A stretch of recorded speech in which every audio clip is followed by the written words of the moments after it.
कपड़े धोने वाली बहू। शादी के पहले से ही विभा को कपड़े धोने का बड़ा शौक था।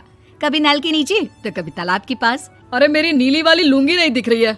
विभा की अम्मा, कहाँ रखी है लुंगी? अरे वो तो विभा ने परसों ही धोकर रखी थी आपकी अलमारी में, देखो वहीं होगी। वो ना मैंने आज धो दी, मुझे लगा कि गंदी हो गई होगी। अरे कैसे गंदी हो गई थी? उसे तो मैंने पहना भी नहीं। हे भगवान, इस लड़की के कपड़े धोने की आदत से परेशान हो गया हूँ मैं। जितना तो घर में राशन नहीं आता, उससे कहीं ज्यादा डिटर्जेंट पाउडर का खर्चा है।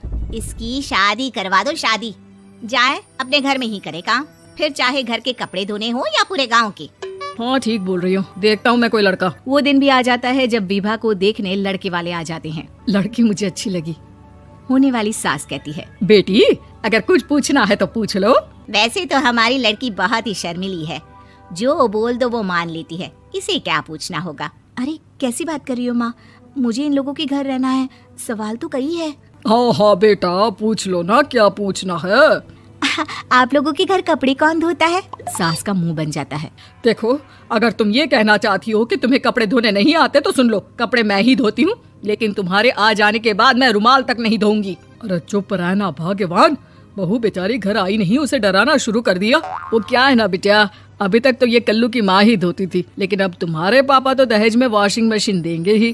तभी विभा की माँ बोल पड़ती है, सवाल भी पूछा तो क्या। वैसे भाई साहब, मशीन की तो फिर भी कपड़े धोने की कैपेसिटी होती है। मतलब जो बिटिया दे रहे हैं ना विभा, इसे कपड़े धोने का बहुत शौक है। ये आप लोगों के क्या, आस पड़ोस गांव मोहल्ले सबके कपड़े धो दे और उफ तक ना करे। बाहर देखा नहीं आपने कितने कपड़े सूख रहे हैं? सब हमारी बिटिया ने ही तो धोए हैं। बस भी करो ना माँ, शर्म आ रही इतनी तारीफ सुनकर। और तो और एक दाग निकाल कर दिखाओ तो मान जाओ। हाँ अच्छा, माफ करना बेटा, मैंने गलत समझा। हमें तो रिश्ता बहुत पसंद है। और ऐसे जुड़ जाता है रिश्ता कपड़े धोने का शौक रखने वाली विभा का। उसकी शादी हो जाती है कोयला फैक्ट्री में काम करने वाले कल्लू के साथ। शादी के बाद अचानक विभा चिल्लाती हुई सास के पास आती है, सासू माँ, अरे सासू माँ कहाँ है आप? ये तो धोखा है, धोखा दिया आप लोगों ने मुझे। इसे ससुर के चक्कर के बारे में पता चल गया। अरे तो उसमें तुझे क्यों धोखा मिला है? अरे नल में पानी नहीं आता, कपड़े कैसे कब धुलेंगे? अच्छा, तू पानी नहीं आ रहा उसकी बात कर रही है? तो आपने क्या सोचा? कुछ नहीं। अच्छा, तेरी माँ ने कहा था कि कपड़े धोने का शौक है तुझे, याद आया मुझे। शौक बोलकर कपड़े धोने वाले मेरे जुनून को कम ना आके सासू माँ, कपड़ा धोना मेरा गुरूर है। तभी पति भी वहाँ आ जाता है। अभी मैंने इसे सनी देओल की फिल्म दिखाई है, उसी के डायलॉग मार रही है माँ। अच्छा सुन, साफ साफ बता रही हूँ, पानी सुबह 4 से 6 और शाम को 10 से 12 आता है, समझी? विभा टाइमिंग सुनकर हैरान हो जाती है। ये क्या भूतों का मोहल्ला है? सुबह 4 बजे उठकर कौन कपड़े धोता है? 4 बजे टंकी में पानी जाता है, फिर सारा दिन धोना ना, किसने मना किया?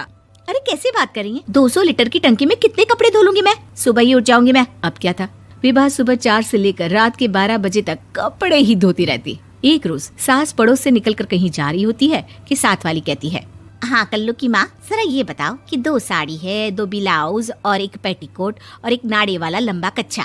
हाँ तो? अरे तो क्या, कितना लोगी धुलाई ये बताओ। धोबन दिख रहे हैं हम क्या? हमारे पति सरकारी नौकरी से अभी रिटायर हुए हैं और बेटा सुपरवाइजर है कोयला फैक्ट्री में। धोबन समझ रखा है हमें? हाय रे कल्लू की अम्मा, माफ कर दो, वो तो मोहल्ले में यही सब बता रहे थे कि तुमने बहू को कपड़ा धुलवाने के काम में लगा दिया है। सास को पड़ोसन की बात सुनकर गुस्सा आ जाता है। वो घर पहुंचती है जहां घर के बाहर ही इतने सारे कपड़े सूख रहे होते हैं जितने कि किसी धोबन के घर पर। अरे ओ कल्लू की दुल्हन, बाहर निकल। माँ जी यहीं आ जाओ, बाथरूम में चादर धो रहे हैं हम। अरे अभी हम धोते हैं, तुमको बाहर निकलो। ये आस पड़ोस वाले बोल रहे हैं कि हम बहू से कपड़े धुलवा कर उसे कपड़ा धोने वाली बना दिए हैं। अरे छोड़ो ना माँ जी, किन लोगों की बातों में आती हो? आस पास के लोगों का तो काम ही होता है कि वो किसी तरह सास बहू को लड़ा दे। बहू सारे घर के कपड़े धोती है, ये क्या कम है? बोलिए। सास को भी लग जाता है कि वो बहू का ये सनकीपन नहीं छुड़वा सकती, इससे अच्छा है कि खुद ही चुप हो जाए। एक रोज सास और बहू मंदिर जाते हैं, जहाँ सास की साड़ी वहाँ खड़ी भीख मांगने वाली से मिलती है। माँ जी क्या बात है, आपकी साड़ी उस भिखारन से कितनी मिल रही है ना? हाँ देखो तो दोनों की साड़ी मिल रही है। क्या बात है कल्लू की अम्मा, तुम खुद को तो अफसर की बीवी बताती हो और ऐसी सिंपल सी प्लेन साड़ी पहनकर घूमती हो। सिंपल और प्लेन नहीं है ये साड़ी। तो क्या सोने के धागे से फूल बने हैं? कुछ भी सासू माँ, कुछ भी। हाँ बने थे इस साड़ी में सोने के धागे से फूल। मेरे पति लेकर आए थे मद्रास से स्पेशली मेरे लिए 10,000 की। लगता है भाई साहब इस भिखारन के लिए भी सेम टू सेम साड़ी लेकर आए होंगे 10,000 की। सास उस वक्त कुछ नहीं कहती, लेकिन बहू के साथ घर आती है और अलमारी से एल्बम निकाल कर लाती है। ये साड़ी देख रही है, ये वही साड़ी है जिसे मैंने अभी पहना था। इस साड़ी में ये जो चमकदार फूल दिख रहे हैं ना, ये सोने के धागों से काढ़े गए हैं।